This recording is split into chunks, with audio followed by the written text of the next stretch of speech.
প্রাথমিক গণিত পঞ্চম শ্রেণী, পৃষ্ঠা নম্বর 30, অঙ্ক নম্বর 6। 5টি গরু 8টি ছাগলের মূল্য এক হতে 6,25,800 টাকা। একটি ছাগলের মূল্য 17,600 টাকা। একটি গরুর মূল্য কত?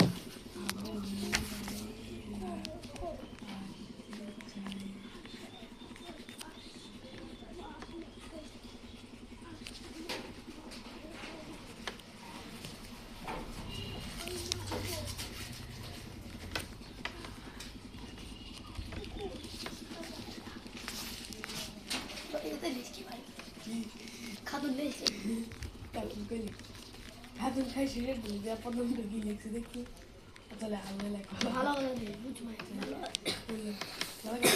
এত না বাবা আর তো তোর যে কি যাই করবো আমি অল্প খালি দিয়ে কিন্তু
আমাদের অঙ্কটি ছিল 5টি গরু ও 8টি ছাগলের একত্রে মূল্য 6,25,000। 5টি গরু 8টি ছাগলের মূল্য একত্রে 6,25,800 টাকা। একটি ছাগলের মূল্য 17,600 টাকা। একটি গরুর মূল্য কত? এখন একটি ছাগলের মূল্য 17,600 টাকা, 8টি ছাগলের মূল্য 17,600 গুণন 8 সমান 1,40,800 টাকা। দেখে হয়ে গেছে। শুধু 5টি গরুর মূল্য 6,25,800 মাইনাস হলো 1,40,800 সমান হলো 4,85,000 টাকা। সুতরাং একটি গরুর মূল্য 4,85,000 টাকা ভাগ হলো 5, সুতরাং হলো 97,000 টাকা। সুতরাং একটি গরুর মূল্য 97,000 টাকা।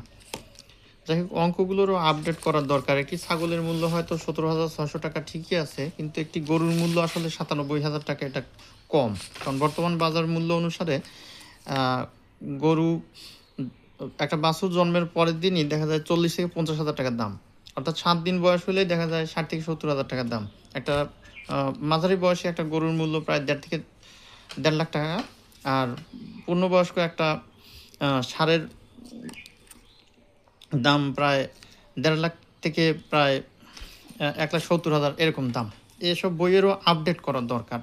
এই বইগুলো রচনা করা হয়েছে হয়তো অনেক আগে, যার কারণে গরুর দাম 97,000, ছাগলের দাম 17,600। ছাগলের দাম হয়তো ঠিকই আছে, কিন্তু গরুর দাম একটু কম হয়ে গেছে আর কি, কিছুটা অস্বাভাবিক মনে হচ্ছে। এগুলো আপডেট করার জন্য যথাযথ কর্তৃপক্ষের কাছে বিনীত আবেদন জানাচ্ছি, এগুলোর দিকে নজর দিবেন যাতে সময় অনুসারে আপডেট হয়।